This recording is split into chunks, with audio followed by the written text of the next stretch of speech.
سارے کافر اکٹھے ہو کے آگے تھے، حضور کے گھر کا گھیرا ڈال لیا تھا کہ آج چھوڑیں گے نہیں، لیکن حضور ان کے سروں میں خاک ڈالتے گزر گئے۔ حفاظت اللہ نے اپنے محبوب کی ہے۔ بلکہ حضرت علی المرتضیٰ کو بستر پہ لٹایا، علی میرے بستر پہ سو جاؤ، امانتیں دے کے تم بھی صبح آ جانا۔ حضرت علی بھی سو گئے، حضور کی حفاظت تو ہے ہی ہے، حضرت علی بھی سو گئے۔ جب صبح اٹھے تو انہوں نے دیکھا یہ تو علی المرتضیٰ ہے۔ اللہ اکبر، بڑے پریشان ہوئے کہ حضور کدھر گئے۔ اچھا، کسی نے حضرت علی سے پوچھا کہ تمہیں کیسے نیند آ گئی؟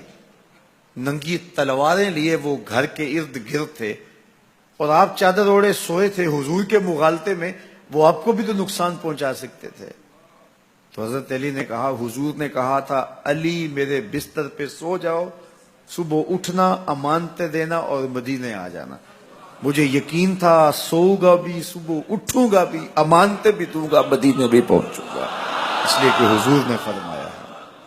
جب حضور نے فرما دیا ہے تو پھر ہو کے رہے گا۔ جب حضور ہجرت کرتے ہوئے جا رہے تھے نا، 100 سرخ اونٹ حضور کی گرفتاری کے لیے نام رکھا ہوا تھا۔ سراقہ بن مالک یہ حضور کو گرفتار کرنے کے لیے آگے بڑھا اور اس کی لالچ یہ تھی کہ اتنا بڑا انعام ہے، مجھے مل جائے گا، لیکن اس کی سواری گھٹنوں تک دنس جاتی ہے، معذرت کرتا ہے، پھر ارادہ بدلتا ہے، پھر یہی ہوتا ہے۔ تیسری مرتبہ بھی جب ایسا ہوا تو سمجھ گیا کہ یہ تو میرے بس کا روگ نہیں ہے۔ اب اسے پریشانی ہوئی کہ جو آج اس حالت کے اندر بھی اللہ کی اتنی تائید کے سائے تلے ہیں، تو کل جب یہ دوبارہ پلٹیں گے اور مکہ ان کے قبضے میں ہوگا تو پھر میرے ساتھ نہ جانے کیا سلوک ہوگا۔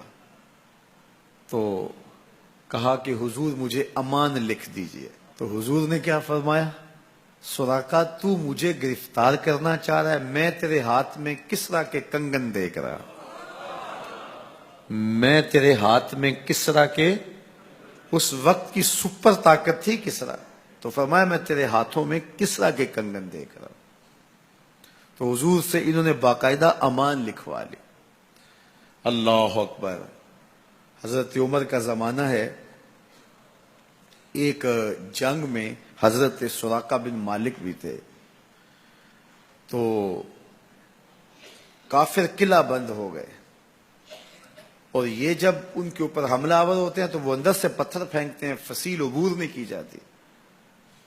تو سراقہ بن مالک کہنے لگے کہ مجھے آپ منجنیق میں ڈال کر کے ان کے قلعے کے اندر پھینک دو اور میں اندر سے جا کے دروازہ کھول دوں گا، تو پھر تم آ جانا۔ تو لوگوں نے کہا سراقہ کیا بول رہے ہو؟ وہ بڑی غلیل کی طرح منجنیق ہوتی ہے، کہا اس میں ڈال کے تجھے پھینکیں گے، جب تو گرے گا تیری ہڈیاں باقی نہیں بچیں گی، پھر وہ تلواریں لیے کھڑے ہیں تجھے زندہ چھوڑیں گے۔ تو حضرت سراقہ نے کہا مجھے کچھ نہیں ہوگا، اس لیے کہ حضور نے کہا تھا تیرے ہاتھوں میں کسرا کے کنگن دیکھ رہا ہوں، ابھی تک کنگن نہیں آئے، جب تک کنگن نہیں آتے موت آ ہی نہیں سکتی ہے۔ یہ یقین تھا ان کا، یہ اذعان تھا ان کا۔ تو حضور کی حفاظت اللہ نے اپنے ذمہ کرم پہ لی ہے۔ سوال یہ ہے کہ باقی بھی اللہ کے سچے نبی ہیں، ان کی حفاظت اللہ نے اپنے ذمہ کرم پہ کیوں نہیں لی، اور حضور کی حفاظت اپنے ذمہ کرم پہ کیوں لی؟ باقی بھی کتابیں اللہ کی سچی منزل من اللہ کتابیں ہیں، ان میں تحریف راپ آ گئی، لیکن قرآن مجید کی حفاظت اللہ نے اپنے ذمہ کرم پہ لی۔ کیوں؟ تو اس کا جواب یہ ہے کہ اگر کوئی نبی شہید ہو جاتا ہے تو نیا نبی آنے والا ہے، اس کی جگہ کو پر کر دے گا۔ اگر کسی کتاب میں تحریف راپ آ جاتی ہے تو کوئی بات نہیں، نئی کتاب نازل ہونے والی ہے۔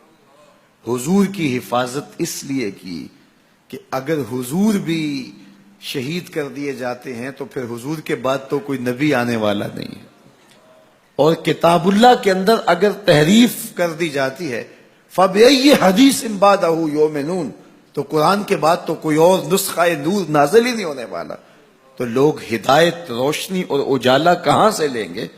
اس لیے اس کتاب کو بھی باقی رکھا گیا اور مصطفیٰ کی بھی حفاظت فرمائی گئی۔ حضور کے آنے کے بعد اتمام دین ہو گیا. انا خاتم النبیین لا نبی آبادی، میں آخری نبی ہوں، میرے بعد کوئی نبی نہیں ہوگا. اور میں نے عرض کیا 100 آیات قرآنیہ، 210 احادیث اور صحابہ، تابعین، ائمہ اور بزرگوں کے ہزارہ اقوال اس میں موجود ہیں.